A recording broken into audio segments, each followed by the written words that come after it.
What's up? I haven't done a video in a while, and I wanted to seize this opportunity to help source-fed nerd review Fullmetal Alchemist.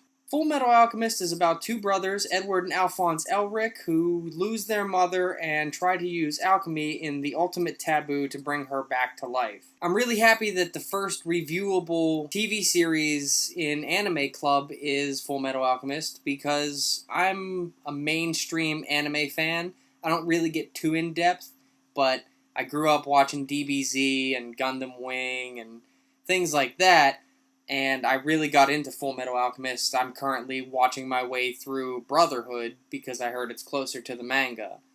I never read it, but, you know, give it a try. This is a great anime for people who aren't really all that into anime, or maybe only like the really mainstream kind of shows, because the tropes are there, the embarrassed squiggle face and the oversized sweat driplet, but the artwork is very fantastic and somewhat based in real physics. When a character moves, they move like a real person most of the time. They're not doing things that seem totally out of the realm of possibility, other than, you know, the alchemy itself, which is awesome, by the way. I wish I was an alchemist. That would be a cool thing to be, but I'm not yet.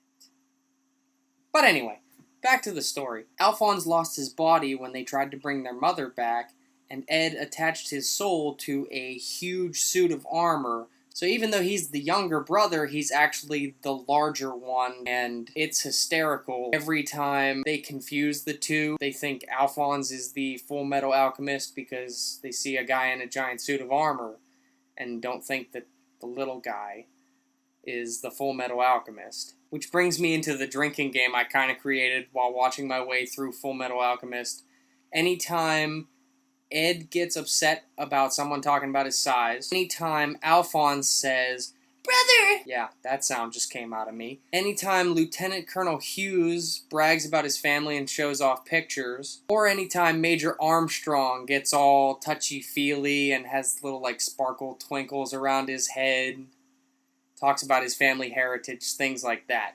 Drink anytime one of those things happen, and you will be hammered regularly. I can't wait to try and play that with some of my friends. But the story is the adventures of these two brothers in their quest to find the Philosopher's Stone to make their alchemy stronger, and so that they don't have to follow the rules like equivalent exchange. They can make something from nothing to try and get their bodies back to the way they were. I don't understand why Ed would ever want his body back. He's got an automail arm. Why would you give that up? If that stuff existed in real life, I would lop my arm off in a heartbeat, be like, give me a metal one. I want it. Al, I understand. Like, he's not really human anymore. So I can see why Al would want his body back. Ed's just dumb if he does that, in my opinion. But the character development is amazing. Every character gets developed. Well, not every character. There's a couple of state alchemists that you don't really get to know all that well before they... Spoilers, man. Jeez.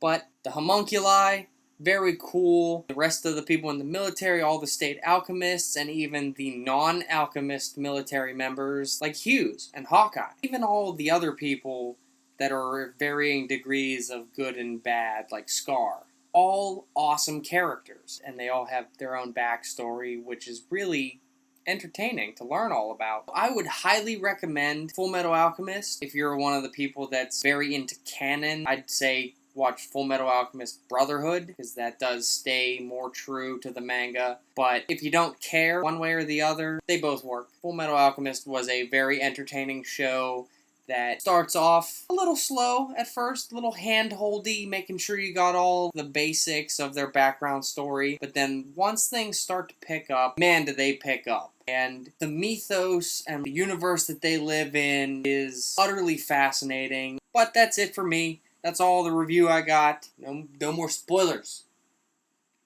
Just watch it. It's good. Now that I finished my review, I'd like to end this video off in a new kind of way. Things I learned from video games, and this episode's thing I learned was from Pokemon, which also works as an anime, coincidentally. I learned two things from Pokemon, and the first one is, I was a kid at the perfect time in history. And the second thing I learned from Pokemon is, a 10-year-old is fully equipped to travel the world all alone. Peace.